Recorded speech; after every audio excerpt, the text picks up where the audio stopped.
Our 56.5-acre farm in Blue River is 30 miles away, close to the Wisconsin River, and only a few miles from the dairy farm where Bill grew up. When we both got to know each other while both working at Arthur's Restaurant years ago, we found we had similar dreams of getting married someday, living in the country, and raising children on a farm so they'd experience all the inherently valuable lessons we had, like having a deep connection to place, which fosters a love of nature, taking responsibility for oneself and your actions, doing your best, giving yourself a break when you find that's not always enough, and then being willing to try again. Being present for the hard lessons of loss and death inevitable on a farm, while still being open to the wonders of life. Pitching in to help even when it's not expected, or it's hard, or it's hot, or your brother's just a major pain in the butt. And by growing self-confidence, by finding you have purpose, and doing all those things so you know that you'll someday be able to figure out whatever life happens to bring you.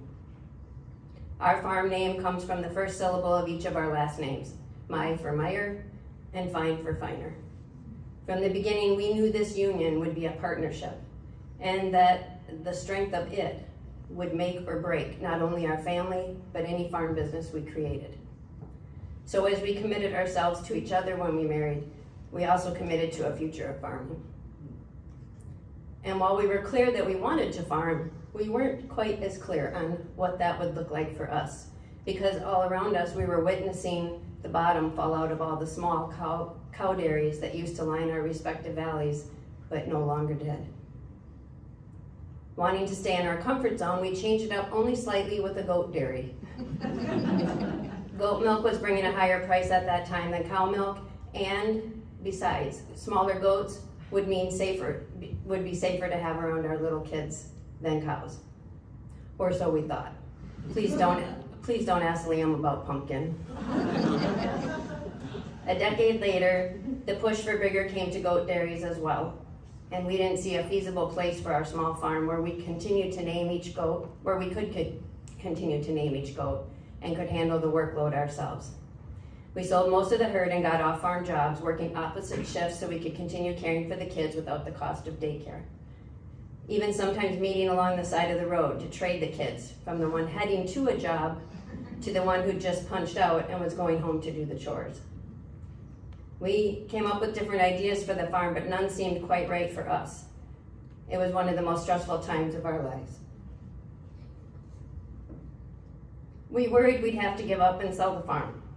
Maybe it was the only way. I mean, we could barely support ourselves and family, much less this expensive farming hobby.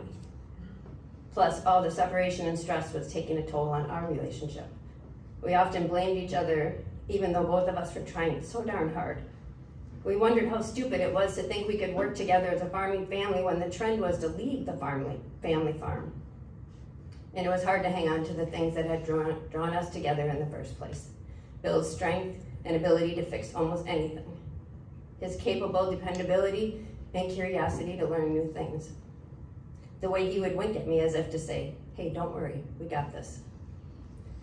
He says for him it was the sparkle in my eye, quick wit, optimistic can-do attitude, but mostly my seemingly never-ending patience. He wisely knew he would need lots of that. But boy, I'm telling you, he's tested it more than once. Just this morning, in fact. There were days when it was also overwhelming. The kids would be playing Legos in the next room and we'd just sit with arms wrapped around each other, heart to heart, and I'd say, let's just forget everything that's swirling around us and trying to make us doubt ourselves and each other. Let's just be quiet and remember we love each other, and that's all that really matters. I don't know, maybe that did it, or maybe the fact we're both stubborn, or most likely both, plus a huge dose of support and encouragement from our family and close friends. But we did hang on. And when Bill later got hurt at his job and it became obvious a more flexible schedule was necessary for him to heal, we decided it was now or never, and we scaled up our tiny garden to start our CSA and add vegetables to our market table. While it took a couple years to learn the ropes And that was after the couple where we humbly had to come to terms with how little we actually knew about scaling up a vegetable farm. We've continued to hang on and develop the knowledge and skills necessary to be still a small yet valued homestead, offering a wide variety of high quality food. And along the way we discovered we grew at least one full-time farmer in Aden. I'm still holding out hope for the other two. He may be even more passionate about all this than us, but maybe we're just a little more worn out than he is. Who can say for sure? But what we do know for sure is that we're still learning. We're still stubborn, and we still like each other. And we're still committed to this challenging but rewarding way of life, because when you get right down to it, we're farmers through and through, until death do us part.